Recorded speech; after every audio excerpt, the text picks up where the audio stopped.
were very harmful to me. Threat started worrying about me. Threat started worrying about me so bad, he started taking me to his doctors, giving me herbal medicine. It got so bad to a point where I had to go to the hospital. These voices, they just wouldn't stop. So Threat decided to ask my ex-girlfriend. These voices had me acting different. They had me feeling a different type of way. I would talk to myself. I started to fall asleep out of nowhere. I would talk to myself in public, argue with myself in public.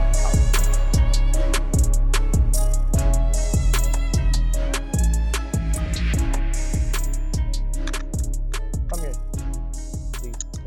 I would talk to myself in public. I would argue to myself in public. I would do things that were out of the ordinary. People thought I was drunk or high, taking some things that I shouldn't have been taking, but I wasn't. It was the voices deep inside of me.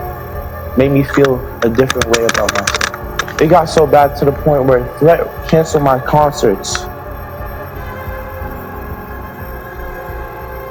so I wouldn't hurt myself. He would have security lock in my room so I wouldn't get out to do anything to myself. So then I recommended to Threat that he should talk to my ex-girlfriend because she knows a lot about me. So then she started giving Threat advice that I should turn to God, in which I did. So Threat ended up going to his ex-girlfriend for advice from me, and she gave him God. She said that I should go to church, but he didn't trust church. Neither did I.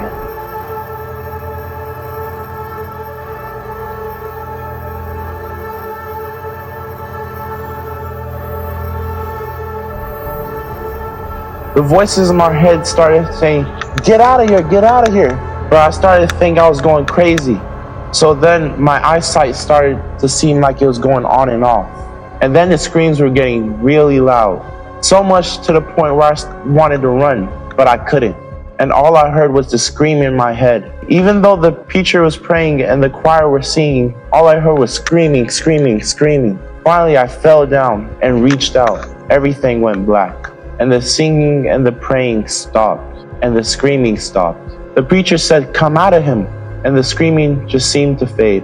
And then the preacher ended up saying, "Be free in Jesus' name." And then it's like a light comes on in my head. And after I seen that smile on Threat's face, I felt very happy. If it wasn't for that moment right there, if that preacher didn't help me up, I wouldn't be sitting here right now. But because he did, I am. And this is my story. And if there's ever voices or things that are bothering you in life, there's always God. He's always going to be with you, and he can set you free.